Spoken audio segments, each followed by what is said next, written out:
my research started primarily with the research I've done around teenage pregnancy. And I think that whilst I've gone on to do lots of different other areas of research, I think what I've learned from doing that research has just spread out in different ways across different projects. So the methodology has always been a method as a tool of engagement, primarily, and we argue as a team around that.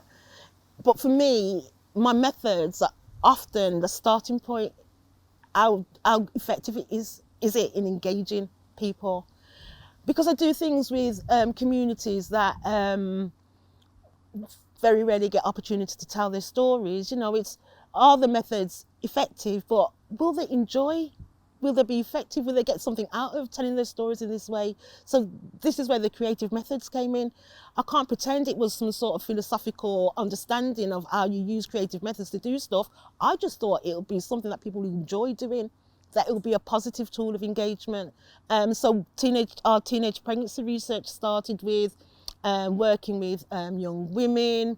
We would get a group of women in a local area together, would find different ways for them to tell their stories. We would use the arts.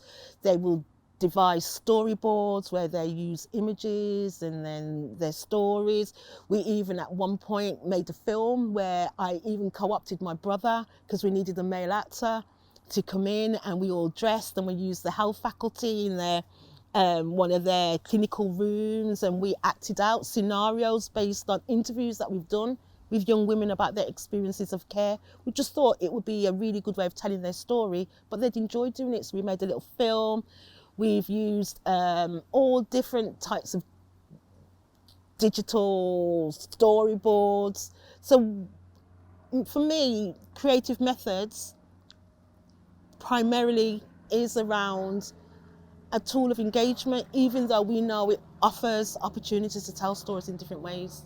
So I think that was just the foundation of my work, and I've just developed it as I've gone along, but always thinking about my recent project, doing a bit of gardening with young women, or we did zines, or we did bring an artifact in and tell your story. So it's always a means of tool of engagement. And I think that's important for people to be able to tell their stories in their own way. But I understand we are academics, so there's always the theorising and all of that, but that's rarely my starting point. I hadn't read anything about creative methods before I started using these tools of engagement. It's my experience of teaching in a school, work with young people, what do young people like to do, and that was my starting point. And now, probably theorising is something I need to do more of.